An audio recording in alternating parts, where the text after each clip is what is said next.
Welcome to a Foxy Tech Tips tutorial on putting the My Computer icon on the Windows 10 desktop.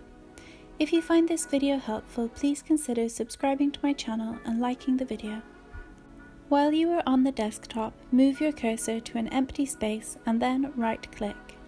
From the options, select Personalize.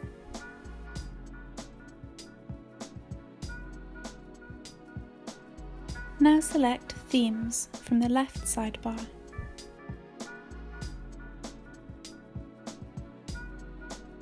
Under the related settings on the right here, select Desktop Icon Settings.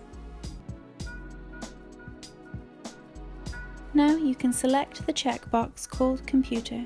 You can also select icons for other icons you might want to use, like Control Panel or Recycling Bin. Click OK once you are done.